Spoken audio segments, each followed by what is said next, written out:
दोस्तों, रेडियो एक ऐसा माध्यम है जिसको सुनते हुए आप अपना किसी भी तरह का कोई काम डिस्टर्ब किए बिना उसको एंजॉय भी कर सकते हैं और उससे बहुत सारी चीज़ें सीख भी सकते हैं। रेडियो ही एक ऐसा विधान है जो आपको नॉलेज, एंटरटेनमेंट और कभी-कभी अगर आपको लगे कि दुनिया में कुछ अच्छा नहीं हो रहा, तो कई बार मोटिवेशनल टॉक्स भी आपको दे जाता है। अगर हम आज की डेट में रेडियो की बात करें, तो रेडियो वो रेडियो नहीं रहा जो कमर्शियल भी हो चुका है। आज रेडियो सैटेलाइट पे भी चला गया है और कुछ जगह पर एक पर्टिकुलर कम्युनिटी को टारगेट करते हुए कम्युनिटी के बेनिफिट के लिए कम्युनिटी रेडियोस भी बनाए जा रहे हैं। तो हर किसी का हर तरह के रेडियो में काम करने का एक्सपीरियंस एक अलग होता है, लेकिन आज जिस शख्सियत से हम आपको मिलवाएंगे, उन्होंने इन सारी विधाओं में काम किया है और बड़े अच्छे तरीके से इन सबको एक्सप्लोर किया है।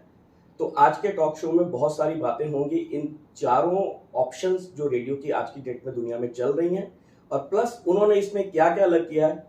तो हम आज आपकी मुलाकात करवाएंगे आपकी सबकी चहेती आरजे गीत से। Geet, welcome to our show. Thank you so much Karun, और इतनी रेडियो की जर्नी को बताने के बारे में भी, उसके अलग अलग विधाओं के बारे में भी बताने के साथ साथ आप खुद भी तो उसको as a listener, now as a presenter enjoy कर रहे हैं, तो भी आप भी उसके बारे में काफी कुछ जानते हैं। Thank you so much for inviting. वो दो तरह के बच्चे बहुत बोलते हैं, या तो जो शुरू से ही बात नहीं होते हैं, या उनको शुरू में बहुत सप्रेस किया गया होता है, वो बाद में जाके अपनी सारा जो कहते हैं ना अंदर का गुबार निकालते हैं। तो गीत किस तरह की बच्ची थी?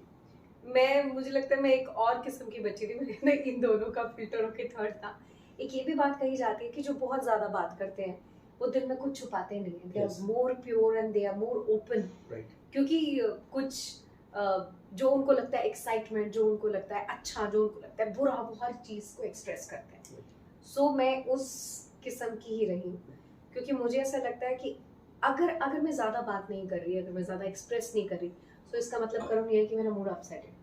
ओके, तो मैं उसी किस्म की तूफान शांत है, वो बाद में ज्यादा फूट सकता है। तो इसलिए मेरे लिए इट इज वेरी इंपॉर्टेंट, वो मेरे घर वाले जानते हैं कि she should not be quite.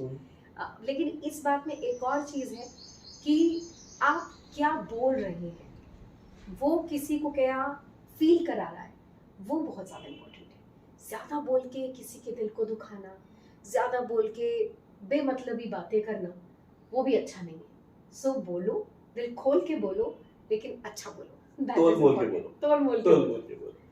तो फिर भी कहीं ना कहीं वो कहते हैं ना, एक बचपन का या तो एक ख्वाब होता है या बचपन का एक सफर होता है। हाँ जी। तो हम कहीं से तो उसको ले सकते हैं, ये ख्वाब था या बचपन का सफर शुरू से ही शुरू हो गया, जो धीरे धीरे थोड़े थोड़े बेबी स्टेप्स लेता हुआ इस तरह बढ़ा? देखो, मुझे ना करुण स्टेज परफॉर्मेंस का बहुत ज्यादा शौक रहा है। मुझे ना स्टेज से माँ सरस्वती की कृपा से, या जो भी हम आइडल मानते हैं अपनी जिंदगी में, उनकी देन से ना मुझे स्टेज से कभी डर नहीं लगा। मुझे स्टेज हमेशा बहुत अच्छा लगता है। स्टेज पर खड़े होकर बहुत सारे लोगों को देखना एक एक्साइटमेंट देता है, और आई थिंक वो ना मैजिक सा क्रिएट करता है। तो शायद ये मुझे बचपन से है। I remember the time when I was in first standard, तब से स्कूल के वो जो प्रेयर में खड़ा होना, छोटे छोटे कॉम्पिटिशन में पार्टिसिपेट करना, वो मुझे शुरू से ना सिर्फ पसंद था, मैं उसमें पार्टिसिपेट भी करती थी और कुछ कुछ प्राइजेस भी मिलते थे। तो ये मोटिवेट मुझे करता था, और पेरेंट्स ने शुरू से ही ऐसा एनवायरनमेंट रखा है कि जहाँ हम अपनी बात कर सकते हैं। ऐसा डर नहीं मचाएगा कि पापा आ गए, चुप हो जाओ, ये नहीं करना, वो नहीं करना। आई थिंक आज जो हम कम्युनिकेशन के लिए इतनी सारी चीज़ें सीख रहे हैं, या अचानक से 12th के बाद बच्चों को कहते हैं कि कम्युनिकेशन की ट्रेनिंग करो, वो शायद बच्चा जब पैदा हुआ है तभी से उसको अगर हम स्पेस देना शुरू करेंगे, सो कभी कम्युनिकेशन एक इशू होगा ही नहीं। आज हम कहते हैं बात करनी सीखनी चाहिए, वो परिवार ही सिखा सकता है उसको अपॉर्चुनिटी देते हुए। सो आई थिंक ये माहौल मुझे बचपन से मिला है। तो बोलने का सफ़र, फिल्टर्ड बोलने का सफ़र, ये पेरेंट्स से, फिर टीचर्स से, और फिर अलग अलग मिलते हुए लोगों से, इंक्लूडिंग आप, तो वो जुड़ता गया, और I think that leads to a radio channel जो मैं अभी काम कर रही हूँ। अच्छा, अमूमन ना लोगों के दिमाग में धारणा होती है, हाँ। या हमेशा ये कहा जाता है कि जो बच्चा पढ़ाई में थोड़ा अच्छा नहीं होता ना, वो कलाकारी की तरफ ज्यादा जाता है। और जैसे हम जानते हैं कि आपके ब्रदर सिस्टर दोनों इंजीनियर है, तो ऐसा कुछ तो नहीं था कि मैं पढ़ाई में थोड़ी कम थी तो इसलिए उसको कवर अप करने के लिए बाकी चीजों में थोड़ा ज्यादा फैल गई? देखो ये भी एक सोच है ना, लेकिन मेरा जहाँ तक ये मानना है, मेरे पेरेंट्स को अभी भी यही लगता है कि इसके मार्क्स अच्छे नहीं आए, otherwise she is very intelligent. Okay. नहीं वो तो भ्रम है, ये सच है? ये अब नाउ जब मैं अपने बच्चे को पढ़ाती हूँ तो मुझे लगता है कि अगर मैं मेहनत करी होती तो स्कोर कार्ड के ऊपर काम हो सकता था।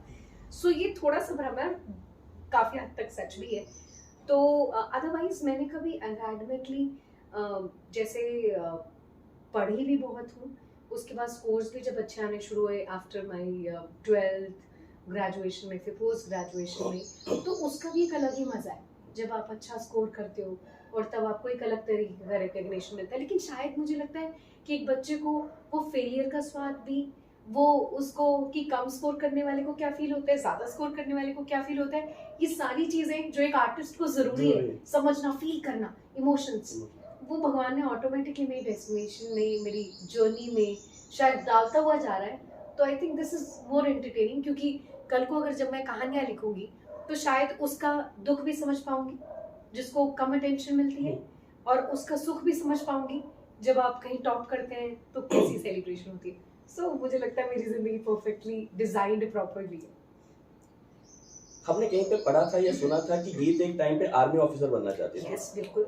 और शायद फॉरेन सर्विसेज में भी जाना चाहती थी, तो रेडियो में कैसे आ गई? देखो मैं पुलिस में जाना चाहती थी, मैं आर्मी में जाना चाहती थी। मुझे मतलब वर्दी से बहुत लगाव रहा है। मेरे दादाजी पुलिस में थे, तो मैंने शुरू से उनको देखा, फिर उनकी तस्वीर को देखा जिसमें यूनिफॉर्म में पहनी हुई है।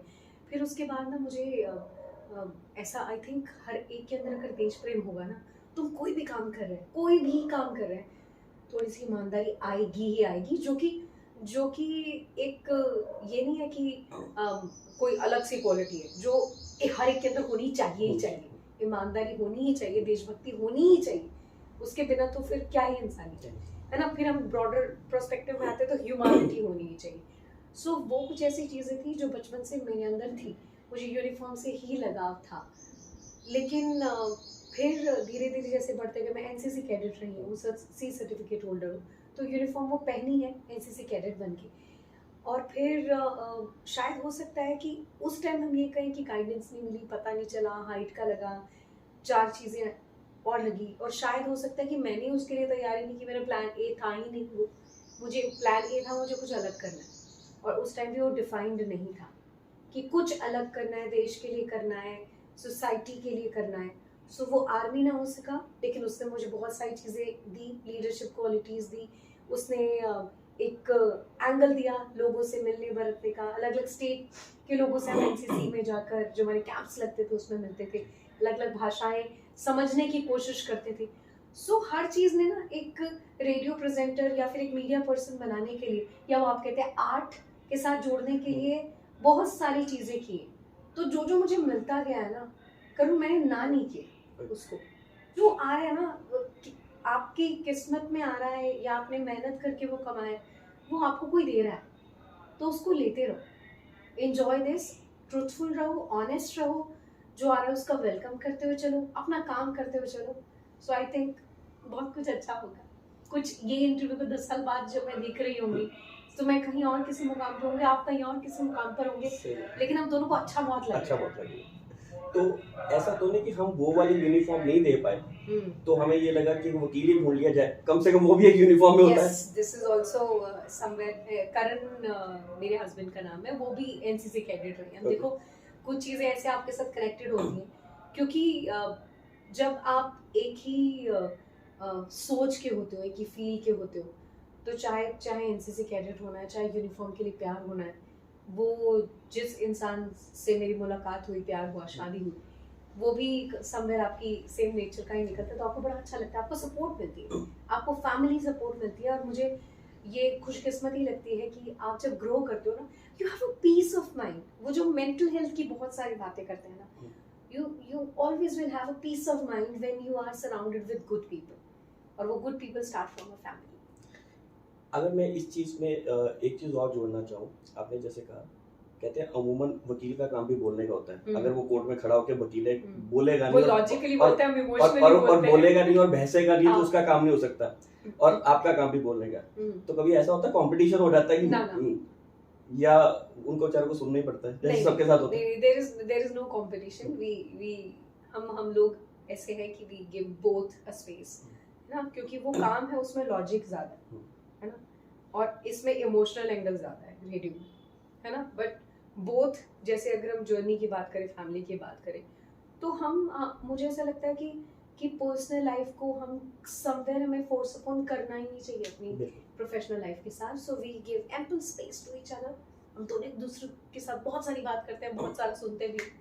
बाकी तो आप भी हैं, आपकी वाइफ सही बात। संगीत हम बात करें, आप जिस प्रदेश से आती हैं, हाँ जी, हरियाणा से, हाँ जी, नॉर्मली कहता है कि छोरी धाकड़ है, तो ये छोरी कितनी धाकड़ है? छोरी बहुत धाकड़ है और बहुत सारी है, उसके अंदर और बहुत सारे जार्गन्स लगने वाले हैं, क्योंकि मुझे ऐसा लगता है कि छोरियां या लड़कियों के लिए बड़ी सारी अपॉर्चुनिटीज अब हैं, पहले भी थी, लेकिन पहले वो ना बात कम करती थी, है ना। अगर यही कहा जाए कि लड़कियां इतना नहीं बोलती हैं, लड़कियां इतना बात नहीं करनी चाहिए, तो फिर तो हम उनकी उस सोच को बढ़ने ही नहीं दे रहे ना।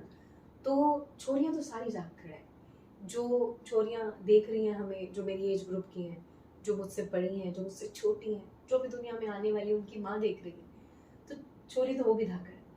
तो ज़रूरी है कि उसको बोलने दिया जाए, उसको साथ दिया जाए, उसके सपने के बारे में सोचने की उसको आज़ादी दी जाए। तो हाथ छोड़ी धाकड़, एवरी छोरी, छोरा भी धाकड़ है, इनफैक्ट हाँ, एवरीबॉडी धाकड़। ये तो हुआ हमारा एक पर्सनल लाइफ। हाँ जी।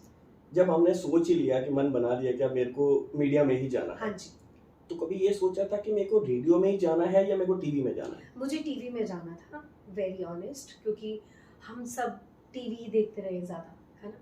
हमने रेडियो भी सुना है, क्योंकि जो रेडियो ने हमारे देश के लिए और हर एक छोटे कॉर्नर के लिए जो रीच पहुंची है, वो तो अभी हम कह ही नहीं सकते कि कोई और माध्यम कर पाए और मोर लाइव रहा है। लेकिन हमने बचपन से टीवी देखा, टीवी प्रेजेंटर्स देखे, न्यूज़ एंकर्स देखे, तो हमें फैसिनेट करता है कि बहुत अच्छा लग रहा है। माँ बाप के लिए भी ना वो एक सेट बेंचमार्क बन जाता है कि बच्चा हमारा टीवी पे है ना। बच्चा अखबार में आएगा, ये भी बहुत फेमस होता है। लेकिन अखबार का पता है, अखबार का आके बेचारा 2 दिन के बाद रद्दी हो जाता है, लेकिन टीवी वाला दिखता रहता है। हाँ, है ना। अब टीवी पे आए तो मेरे को पहले यही लगता था कि मुझे टीवी पर जाना है। जब मैंने मास कम्युनिकेशन किया, मैंने गुरु Jambheshwar university of science and technology Hisar से मास कॉम किया, तो वहाँ तक मुझे टीवी प्रेजेंटर ही बनना था। धीरे धीरे पढ़ते पढ़ते लिखने का शौक हुआ। फिर वहाँ मेंटर्स ने आपको बताते हैं, आपको लिखने के बारे में पता चलता है कैसे, फिर आप एक्सप्रेस करते हैं। फिर एक बार की बात है, इन माय क्लास में मैंने एडवर्टाइजमेंट में स्पेशलाइजेशन किया था। मिस्टर पात्रा, मिहिर रंजन पात्रा सर होते थे, उन्होंने एक असाइनमेंट दिया और उन्होंने बोला कि सारे बच्चे इसको लिखो, कोई टॉपिक के ऊपर था, जैसे कोई भी टॉपिक मिल जाता था, हमें लाइट मिल जाता था, सूखा पत्ता मिल जाता था, कुर्सी मिल जाती थी, क्रिएटिविटी चेक करनी, बिकॉज वो हमें कहते थे जो भी मुझे सुन रहे हैं, देख रहे हैं, उनको भी मैं ये कहना चाहूँगी कि उसके ऊपर ना सारे आए आप लिखो। एक ये भी टिप है, कुछ भी लिखो, उसको पहले आप रफ वर्क करो उसके ऊपर। एक प्लांट के ऊपर अगर आपको लिखना है, पौधे के ऊपर लिखना है, तो पौधा कितनी जगह हो सकता है ना, कौन कौन से रंग का हो सकता है, सूखा हो सकता है, हरा हो सकता है, बड़ा हो सकता है, छोटा हो सकता है, बड़ी सारी चीजें। पहले रफ वर्क करो, फिर उसको फाइनली करो, फिर उसको 100 वर्ड से 50 वर्ड्स में लेकर आओ। सो ये कुछ ऐसी चीजें थी जो कि हमें वहां से सीखी। तो एक बार क्लास में असाइनमेंट मिली कि आपको लिखना है और सुनाना है, तो फिर मुझे हमेशा ऐसा रहता था, मैं पहले है ना, सुनाना मैंने। तो फिर जब मैंने पढ़कर सुनाया तो सर ने बोला कि किसी को समझ में आया कि क्या बोला इसने, तो कुछ बच्चे खुश हो जाते हैं, अच्छा है, इसने तो खराब बोला होगा।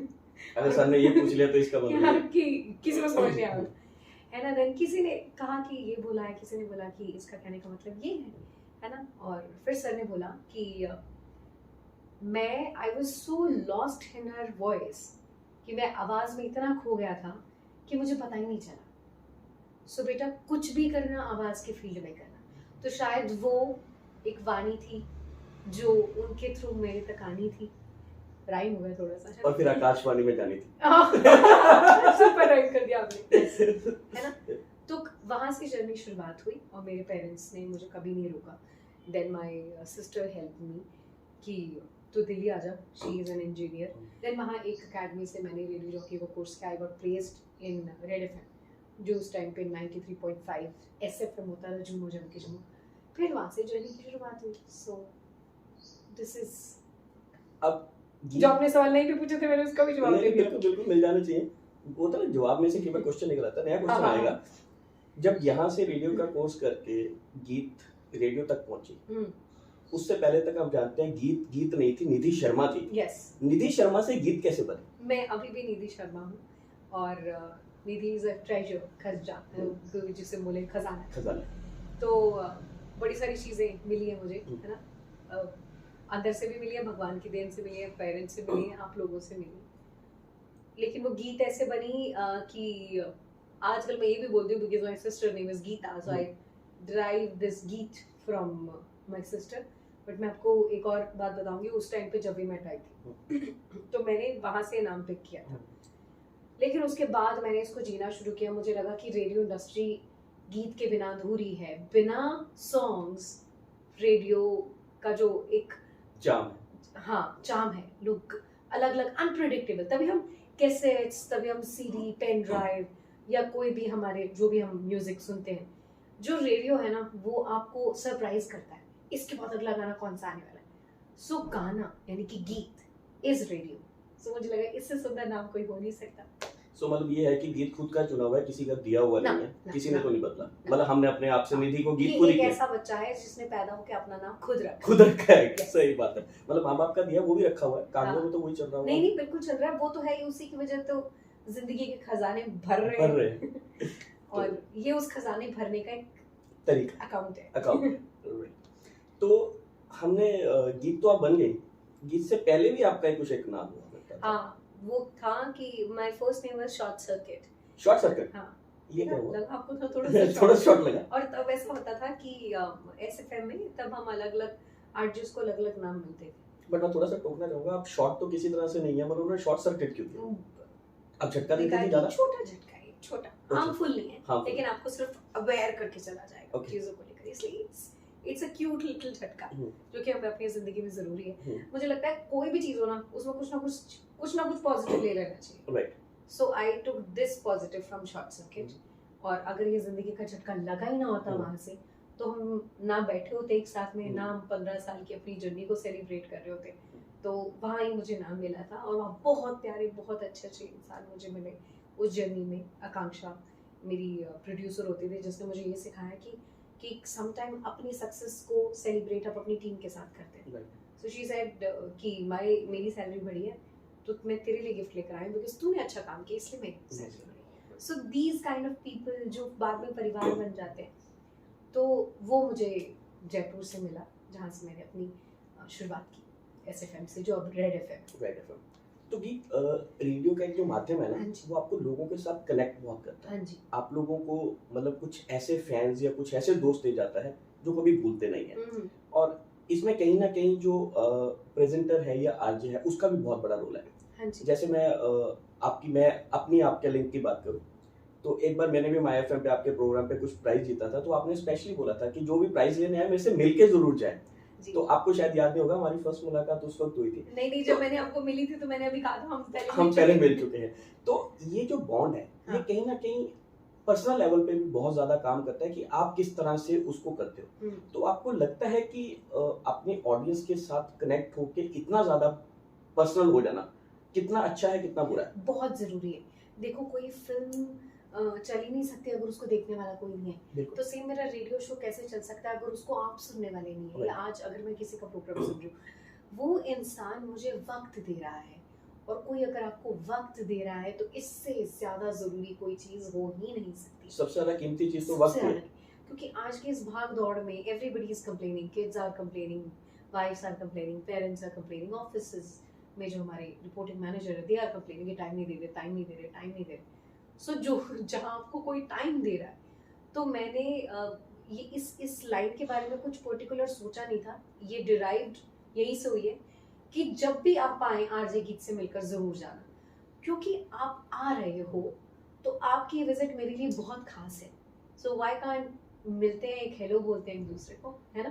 आप भी अपने 2 4 5 मिनट मुझे देते हैं, जो मुझे सुन रहे हैं एटलीस्ट हम जब किसी आरजे को सुनते हैं, क्योंकि पहले जो रेडियो हुआ करता था वो सिर्फ रेडियो था, सिर्फ सुनने का माध्यम था।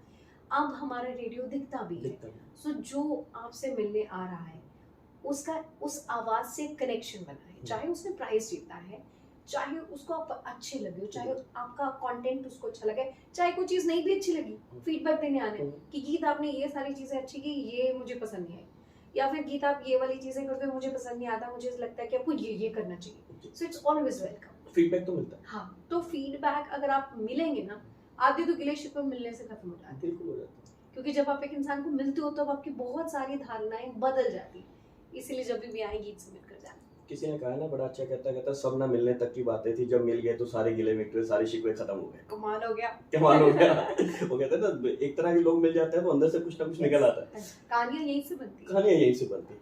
अब मैं कहानी में आऊंगा। हाँ जी। गीत पेंसिल, ये कहाँ से शुरू? गीत की पेंसिल, बट मेरे को भी एक नाराजगी, आजकल गीत की पेंसिल कम हो गई है। वो बोझ काम का कभी कभी हो जाता है उसको लेकर। मेरी मम्मा भी बहुत कंप्लेन करती हैं कि तू आजकल कम लिखती है ना? तो वही मैं कहना चाहूँगी कि अब मैंने कोशिश करनी फिर से शुरू करूँगी कि होता क्या है कि वो गीत की पेंसिल की शुरुआत हुई, वही शायद जो मास्को में आपने लिखना शुरू किया, फिर आप लिखते हो तो आपको थोड़ा अप्रिसिएशन मिलता है। मैं सच्ची बताऊँ, मुझे अप्रिसिएशन बहुत अच्छा लगता है। मैं हमेशा कहती हूँ आई एम हंग्री, मुझे अटेंशन, मुझे प्यार, मुझे अप्रिसिएशन चाहिए, क्योंकि मैं कमाती परिवार के लिए हूँ, मैं अप्रिसिएशन के लिए जी रही हूँ, है ना? और आई थिंक ये हम सबको देना चाहिए, और मुझे नहीं लगता कि इसके लिए बहुत बड़ी बड़ी बातें होती हैं कि हम बस काम करते हुए चलें। और दूसरा, हमारी भगवत गीता में भी लिखा है कि आप कर्म करते चले, फल की चिंता ना करें। फल की चिंता नहीं करें, कर्म करते करते अप्रिसिएशन की मुझे जरूर है। वही बात है कि बड़ी सारी चीजें होती थी तो मैं लिखा करती थी उसको, जो भी आपका मूड है, खुश है, परेशान है, और हर एक की कलम ना उसकी खुद की जिंदगी होती है। तो जरूरी नहीं कि या सोचने का पर्सपेक्टिव होता है कि हम पहली लिखावट में बड़े बड़े राइटर बन जाए। तो हम लिखते हैं ताकि अपने आप को एक्सप्रेस कर सकें, इसलिए आई थॉट कि गीत की पेंसिल नाम रखती हूँ। कलम इसलिए नहीं सोचा क्योंकि पेंसिल कच्ची भी होती है, पेंसिल हर एक को अफोर्ड भी कर सकता है ना? तो महंगी भी नहीं है ना? तो एक जरिया है, और पेंसिल ऐसी भी है कि जिसमें अगर कुछ गलत हो गया तो मिटा के दोबारा भी इरेज करने का ऑप्शन है ना? तो एक आई थिंक शायद पर्सनालिटी को मैच करता है, जो फ्लेक्सिबल है और जो आम जुड़ी हुई है सबके साथ, इसीलिए गीत की पेंसिल है। अभी आपने बात करी कि रेडियो पहले सुना जाता था, दिखता भी है, दिखने के बाद हम सेलिब्रिटी भी बन जाते हैं। तो आज जो आरजेस को एक सेलिब्रिटी वाली जो फील मिलती है, आप कहीं जाते लोग आपसे फोटो खिंचवाने को तैयार रहते हैं, लोग आपसे मिलने को तैयार रहते हैं, या लोग आप कहीं देखते हैं तो आपको बोलते हैं हाँ गीत मैंने आपको सुना है या आपको देखा है, तो वो कितना पेपर देता है? बहुत अच्छा लगता है। As I told you, I am hungry. अभी लास्ट टाइम में, अभी लास्ट वाला ही वाक्य मुझे याद है कि मैं नैनीताल से आ रही थी और वहाँ पर एक बीच में एक बहुत फेमस ढाबा आता है और जब उसके पोस्टर लगे हुए हैं, तो वी थॉट कि वापसी में आते हो वहाँ जाते हैं।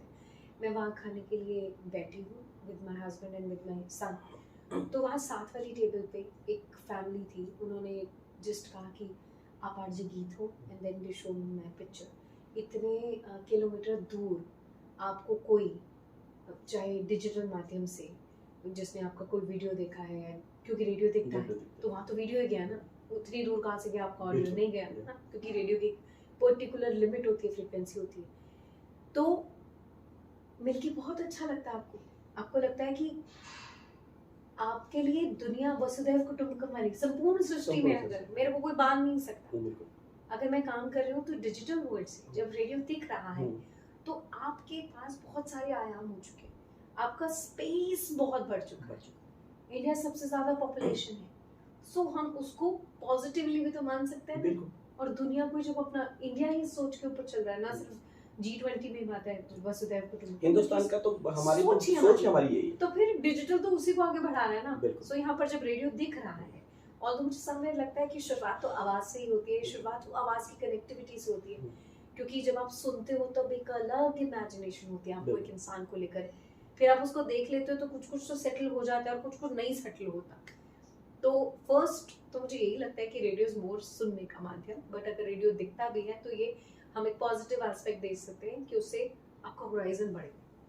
अभी आपने जो बात की ना मैंने अभी एक एपिसोड किया था बानो जी के साथ, जो आकाशवाणी चंडीगढ़ से आती थी, आदरणीय। तो मेरी उनके साथ अगर आप मेरा टॉक शो देखो तो मैंने शुरुआत ये की कि आदमी ना किसी की आवाज़ सुनते हुए अपने दिमाग में एक पिक्चर बनाता है, जब वो सामने आ जाता है तो कई बार वो आपकी पिक्चर के साथ मिलता है, कई बार नहीं मिलता है, लेकिन आपको एक खुशी तो होती है क्योंकि आपको उस इंसान के चेहरे से या उसकी पर्सनैलिटी से वो कैसा दिखता है उससे प्यार नहीं हुआ, आपको प्यार हुआ उसकी आवाज़ से। तो आपने बिल्कुल ठीक कहा कि रेडियो में जो है वो पहला हमारा जो कनेक्ट होता है हमारी आवाज़ से होता है। वो कहते हैं अगर आवाज़ अच्छी है तभी आप रेडियो पे कामयाब होगे, नहीं तो अदरवाइज तो बाकी चीज़ें तो बाकी तो गोल मोल ही है जितना मर्जी करते हो। मैं इसके साथ एक और चीज़ कहना चाहूँगी, बानो मैम से भी बहुत सारी चीज़ें सीखने को मिली मुझे, और समवेयर हमारा कनेक्शन भी उसके लिए जिम्मेदार है।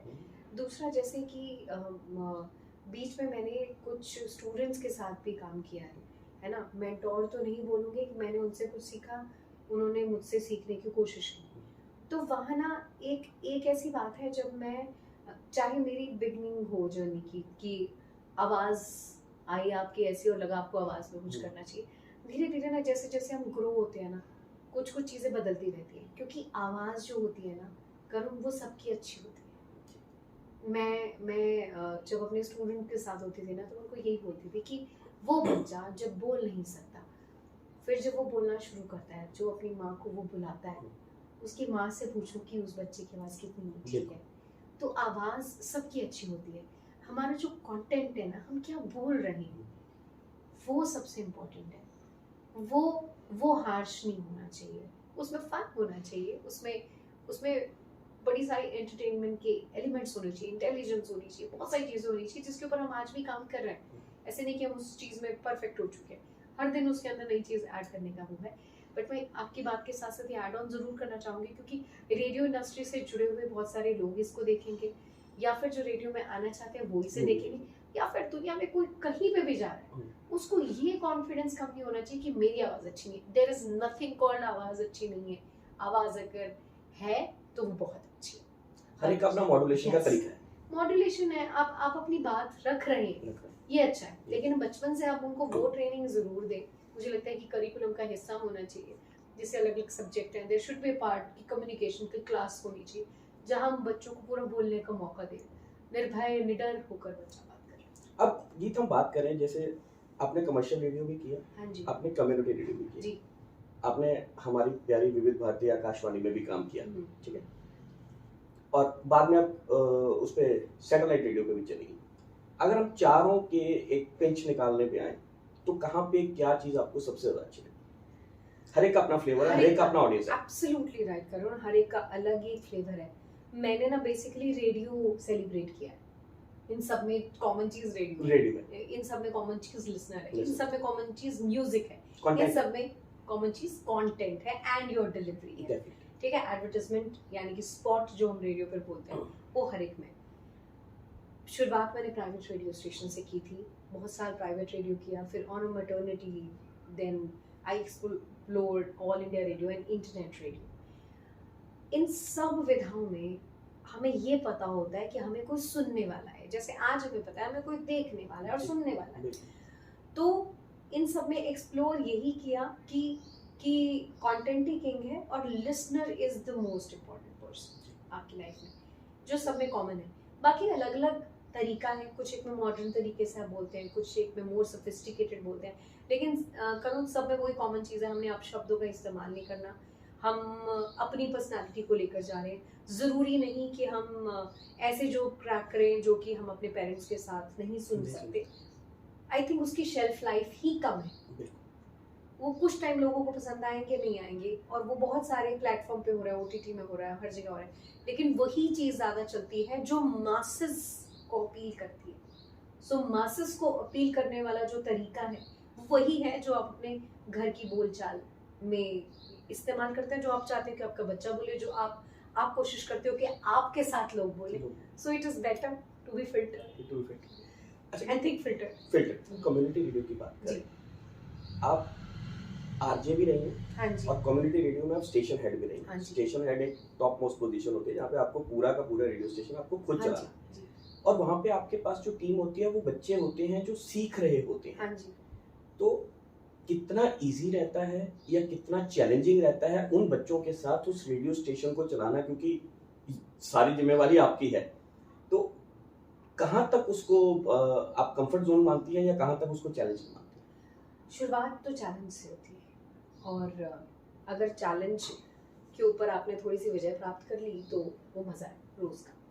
तो जब कोई चीज़ की शुरुआत होती है तो पेन तो होता ही है ना? लेकिन अगर आपको जब आपकी टीम की सपोर्ट मिलती है, क्योंकि देखो रेडियो में वो आएगा काम करने के लिए जिसको रेडियो फैसिनेट करता है। बिल्कुल। तो हमें वही लोग मिले जिनको रेडियो फैसिनेट कर रहा था। ऊपर से उनसे उनके साथ मिलकर काम करना जिसको आप सिखा रहे हो बट आप पे ही नहीं कर रहे। जी सो इसका मतलब टोटली मोटिवेशन पे काम चल रहा जी। है। तो मैंने इतना ओपन एंडेड रखा है कि एक तो फ्रीडम आपको देनी चाहिए। आप उनको सिखा दो कि बेटा दिस इज द लाइन, इसके बीच में जितना मर्जी घूमो, ये तुम्हारा इतनी बड़ी नदी है, इधर जाओ उधर जाओ वापस बच्चे घर आना है, कहीं भी जाओ, देख लिया हमने जग सारा, अपना घर है सबसे प्यारा वाली सोच। तो वो सारी चीज़ें जब आप फ्रीडम देते हो, उनको परिवार का हिस्सा मानते हो, उनको उनकी उनकी चीज़ों को समझते हो, तो वो आपको समझते हैं और वो उसी के अकॉर्डिंग काम करते हैं। जो रेडियो सीखना चाहता है उनके साथ ही आप प्रॉपरली जो आपने रेडियो में अब तक सीखा होता है कि प्रेप शीट कैसे बनाते हैं, कंटेंट कैसे क्रिएट करते हैं, इवेंट्स क्या होते हैं, आप कैंपेन कैसे डिसाइड करते हैं, आपने एग्जीक्यूशन में कैसे जाना है, इंटरव्यू कैसे करना है, प्रेप कैसे करनी है, ये सारी जो चीज़ें आपको एज अ रेडियो प्रेजेंटर सिखानी होती है, ये आप उनको सिखाते हो चलते हो। लेकिन आई थिंक जो एक टीम के साथ काम करने की बात है, उसमें इमोशनल एंगल भी आपका इंक्लूड होगा, उसमें एम्पैथी भी इंक्लूड होगी। अगर ये चीज़ें मैच हो गई फिर तो आपकी टीम वंडरफुली काम करेगी, जो कि मुझे साथ बहुत सारा प्यार, बहुत सारी सपोर्ट मिली।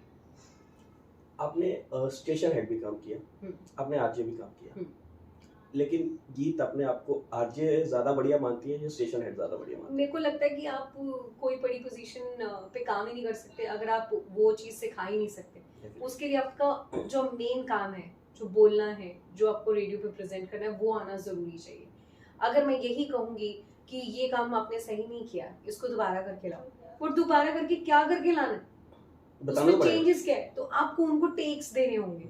बहुत सारे जो सीखने वाले हैं, जो रेडियो में जुड़ना चाहते हैं, किसी भी फील्ड में जुड़ना चाहते हैं, आप सोचे कि इंजीनियरिंग में जाए, किसी भी फील्ड में जाए, उसको उसकी गलती बता देना बहुत जरूरी है, लेकिन गलती को सुधारना कैसे वो भी तो बताना चाहिए ना। वो कहते हैं ना आजकल वो एक बड़ा कैंडिड वर्ड हो गया कि think out of the box. कहते हैं बॉक्स तो बता दो, बॉक्स तो बता दो कि कैसा है, लाल पीला हरा नीला, तो सोचूंगा तभी उसके बाद जाकर। फिर मुझे ये भी बता दो उसमें छेद करना पॉसिबल है नहीं, सीमेंट का है, कौन से गत्ते का है, प्लास्टिक का है, क्या है।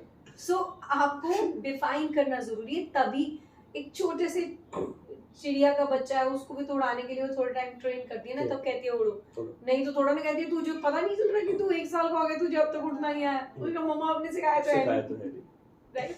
सो यही चीज है कि मुझे ऐसा लगता है जितने भी इस फील्ड से जुड़े हुए हैं, रादर देन कि तुम ऑब्जर्व करो, तुम सीखो कि हम काम कैसे करें, के अलावा हम उनको बिठा के सिखा भी सकते हैं, कुछ टाइम दे सकते हैं। गीत आपने बहुत सारी 3-4 स्टेट्स में काम किया, 3-4 अलग अलग रेडियो स्टेशंस में काम किया, हाँ, बहुत सारे आरजेस आपके साथ कोलीग्स हैं, हाँ जी। कुछ एक आरजेस जिनके बारे में आप बात करना चाहें, उनकी पर्सनालिटी को एक लाइन में डिफाइन करना है। मैं किसी आरजे का नाम नहीं लूंगा, जो आपके एकदम से स्पॉन्टेनियसली दिमाग में आता हो। मुझे ऐसा लगता है इससे पंगा ना हो जाए क्योंकि बड़े सारे हैं। बहुत 2-3 जो दिमाग में आ जाए, चलो हम मान देते हैं 4 आपको देते हैं। बहुत सारे हैं, क्योंकि शुरुआत मैंने एसएफएम से की थी, वहाँ पर भी बड़े अच्छे अच्छे लोग मुझे मिले थे, है ना। और सौरभ सर मिले थे, उन्होंने एक चीज़ सिखाई थी, he was basic mainly an voice over artist and present करते हैं, बहुत सारी आवाज़ के धनी हैं, तो उन्होंने बोला था कि कुछ भी आपको अगर वॉइस ओवर करने जाना है, this is another tip for everyone, जो भी वॉइस ओवर, कुछ मीठा मत खा के जाओ। ऐसे नहीं कि मीठा खाने से भला हो जाएगा, होता है, मन करे भर भर के खाओ, लेकिन वॉइस ओवर से पहले नहीं, इससे जंबल फंबल हो जाता है। कभी अब आपको लगता नहीं है वर्ड नहीं निकल रहा मेरे मुंह से, कुछ चिपक जाती है जुबान आपकी। जुबान में चिपकती है, क्या बात है, बबल गम तो चिपकती सुनी थी। हाँ, सो वो भी मीठी होती है। वो मीठी होती है। है ना? नई चीज बताई है आपने। सो आपने अब खट्टा भी बोल दिया, मैं भी वो सोच के जाऊंगी यहाँ कि खट्टा भी नहीं खाना। तो मीठा उन्होंने कहा कि नहीं खा के जाना, और जिस आवाज में आपको, जिस बेस में आपको करना है, तो चाहे सा या ओ, उस बेस में जाओ, और then you can do the voice overs, and उस लहजे में आप जा सकते हो और खूब खुश होके हंसी के साथ आप ये काम करो। अलग अलग जगह अलग अलग मिले, बिग एफएम में गए, वहाँ पर भी बड़ी अच्छी टीम मिली, निखिल सर मिले, सुलक्षणा मैम है, पंकज जी मिले, हिमांशु, बड़ी सारी अमेजिंग टीम आपको मिली थी, मीनू। तो वहाँ बहुत सारे लोगों से आपको सीखने को मिलता है। देन आई वेंट टू देश भगत, वहाँ पर छोटे से टाइम में मैंने काम किया, दैट्स ए कम्युनिटी रेडियो, तो वहाँ पर भी बड़े सारे अच्छे अच्छे लोग मिले। मेरे को रिश्ते बनाना, कमाना बड़ा अच्छा लगता है। योगेश, मंजीत, विनीत, आज़ाद, जसविंदर, नाम ना मैं भूल जाऊँ सबके, है ना। सो ये लोग मुझे, नहीं, हमने आपको वो दे रखा, आपको है ना, तो माफीनामा आपने पहले दे मेरे को दिया। 4 बोले थे, हाँ, मैं वो बहुत सारे बहुत बता सारे दिए। दे दिए, इसलिए हमने माफीनामा ऐसे पहले माय एफएम में पूरी टीम, पुनीता, अगेन हिमांशु वहाँ पर मिले, हमारे सीनियर्स रहे वहाँ पर, है ना, अभिलाष रहे, मरीश भाटिया, प्रतिभा, बड़ी सारी टीम, सारे आरजेस, मीनाक्षी, गगन, जस्सी, मानव, है ना, और रवि वाले, तो सबके साथ में काम करके मजा आया।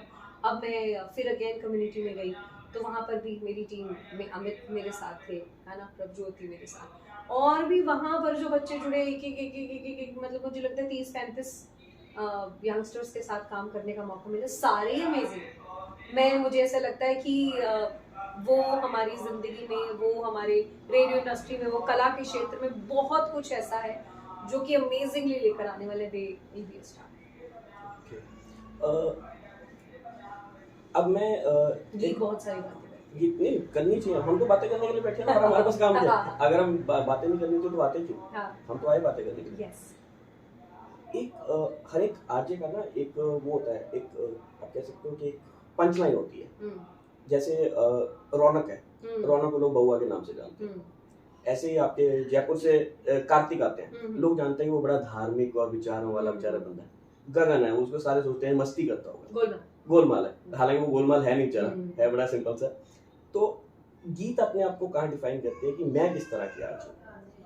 मैं जैसे मैंने आपको पहले ही बताया था कि गीत इज रेडियो, तो मैं अपने आप को वही डिफाइन करती हूँ कि गीत के लिए द बेस्ट प्लेस इज जो जिंदगी का बहुत खूबसूरत हिस्सा है, दैट इज रेडियो। तो मैं वही डिफाइन करती हूँ कि मैं कभी कभी ना आरजे गीत लगाना भी पसंद नहीं करती, क्योंकि ये बताना पड़ता है कि आप एक रेडियो, जैसे डॉक्टरेट की उपाधि होती है, सो वैसे एक आरजे की उपाधि होती है, वीजे की उपाधि होती है, तो इसलिए आई यूज, ताकि उससे डिफरेंशिएट हो जाए।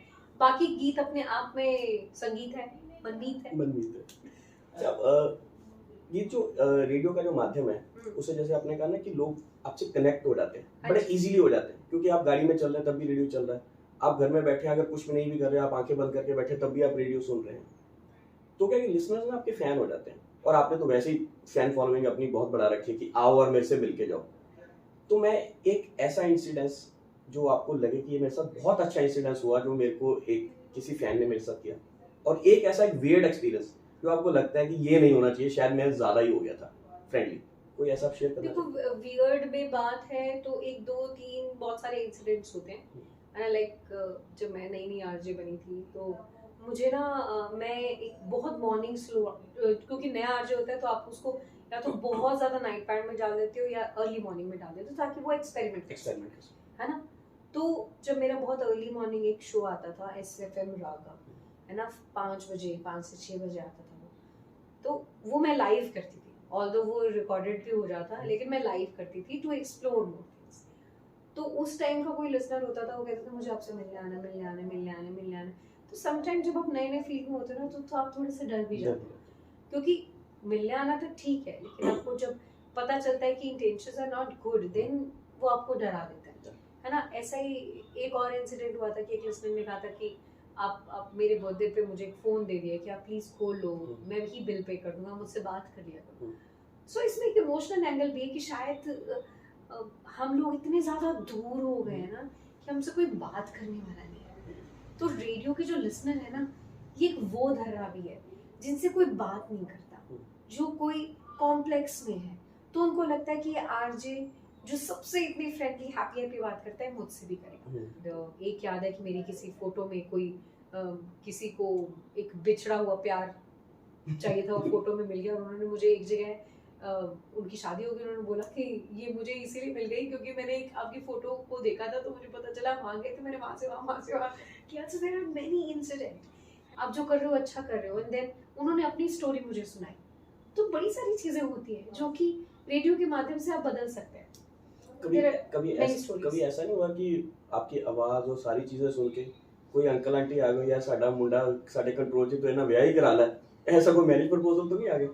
मैरिज प्रपोजल वाली बात तो नहीं आई, बिल्कुल भी नहीं आई। कोई फिल्म स्टार्स के साथ बड़ा होता है, लोग शहराई हो जाते हैं, वो कोई शादी लेके पहुंच जाता है, कोई गिफ्ट लेके पहुंच जाता है, तो मैं क्या शायद रेडियो में कुछ पता नहीं, मैं ना मेरी पर्सनालिटी या कोई जब मेरे पास आता था ना, so I have a line also कि मैं अपने बारे में खुद इतनी बात करती हूँ, तो मेरे इंटरेस्ट के बारे में लोगों को पहले ही पता चल जाता है, तो उनको पता होता है कि क्या इसको पसंद है और क्या नहीं पसंद। सो शायद ये बात करना मेरे लिए एक दायरा भी बना देता है, बात करना मेरे बारे में भी बता देता है कि वेयर आई एम। और शायद मुझे लगता है कि जब मैंने रेडियो इंडस्ट्री में कुछ साल काम किया, देन आई गॉट मैरिड, तो शायद लोगों ने जब सोचना शुरू किया तब मैं शादीशुदा हो चुकी थी, लोगों के चांस खत्म हो चुके थे। जीत, आपने कहा कि आपको लैंग्वेजेस पढ़ना और लैंग्वेजेस सीखना बहुत अच्छा लगता है। टास्क दूं आपको कि आपको आरजे बना दिया गया ठेठ हरियाणा के रेडियो स्टेशन का, तो आप अपनी शुरुआत कैसे करेंगे? बस मुझे कुछ ही भाषा आती है, मैं सीखने की शौकीन हूँ, उसको आधे अधूरेपन में मैं कभी छोड़ देती हूँ। फिर भी मैं बोलूंगी कि हरियाणा का है ना, हरियाणा का है, तो दूधा दहिया का खाना, ये हमारा हरा भरा हरियाणा।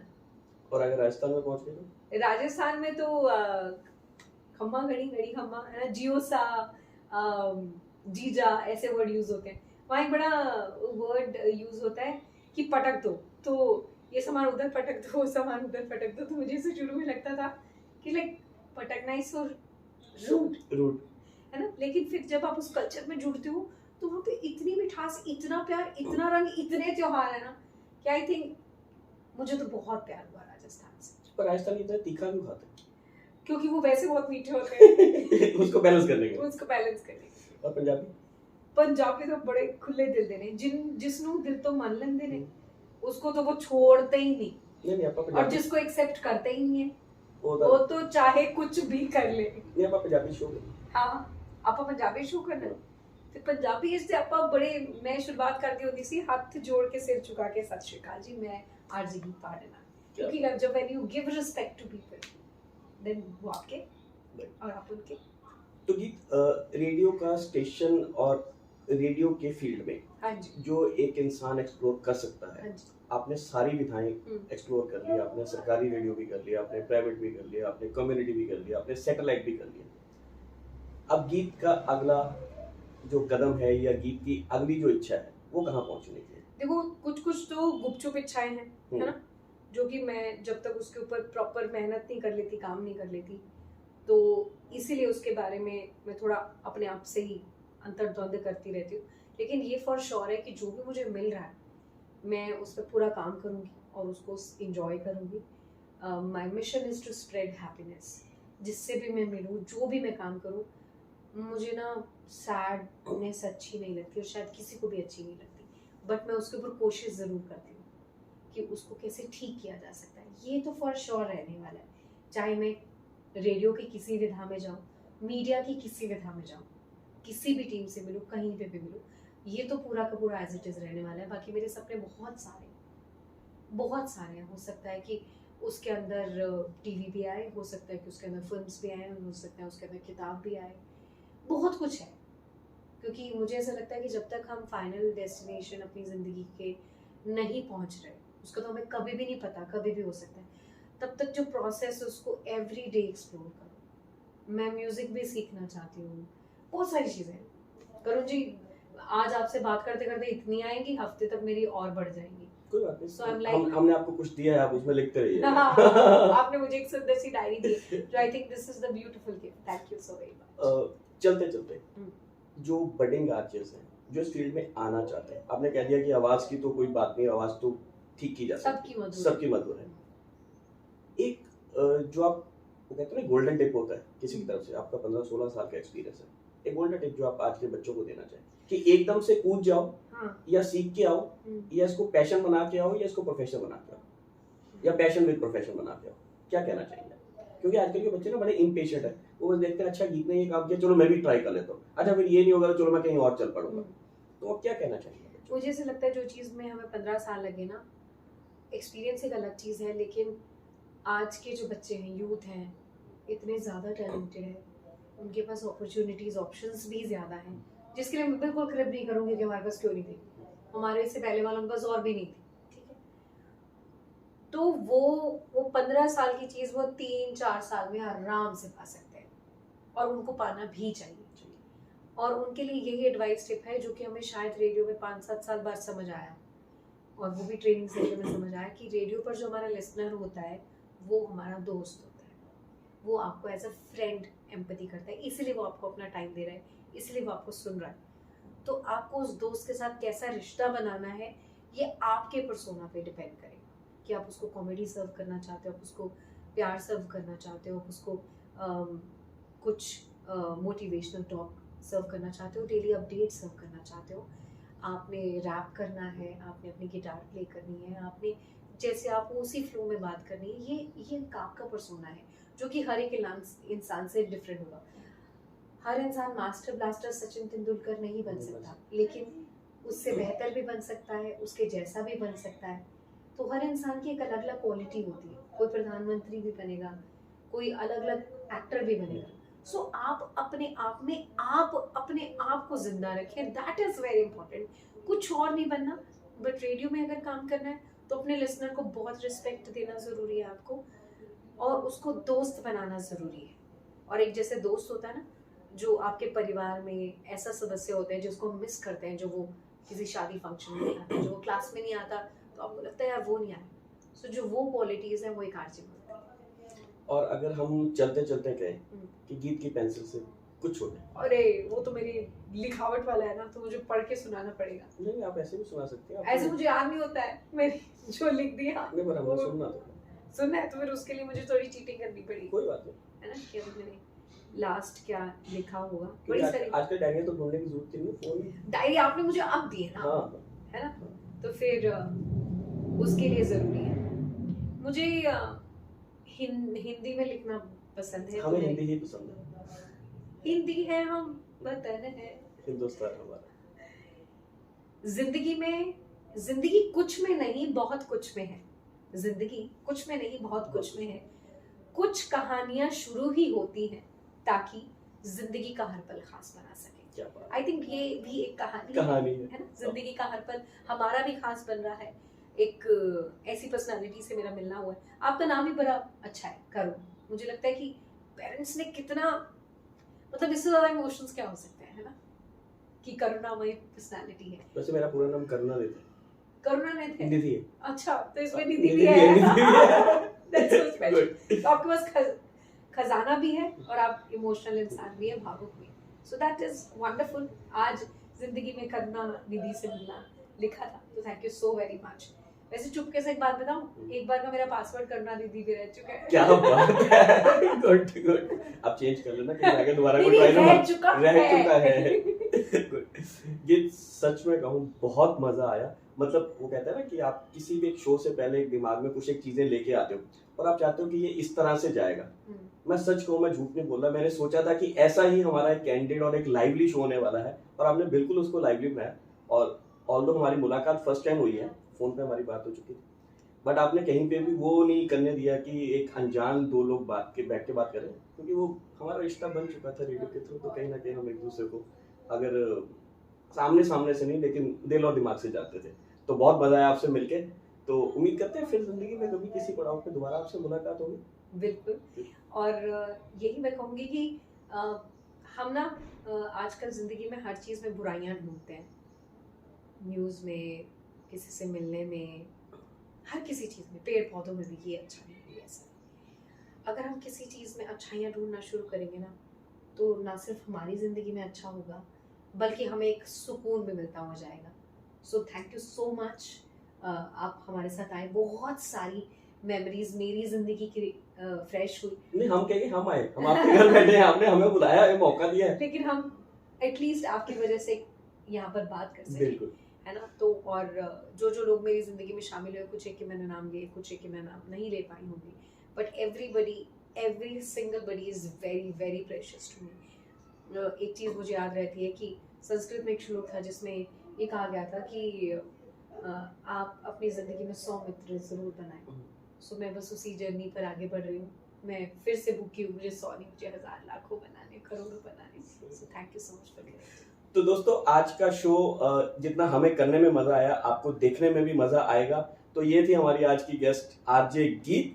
तो उम्मीद करते हैं आपको ये आज का शो भी पसंद आएगा। मिलते हैं अगली बार, किसी और पर्सनैलिटी को ढूंढ के लाएंगे और देखते हैं अगली बार खजाने में हमारे क्या निकलेगा। देखते रहिए तब तक हमारा चैनल मंथन। मिलते हैं अगली बार किसी और पर्सनैलिटी के साथ। तब तक हमारी तरफ से नमस्कार। नमस्कार।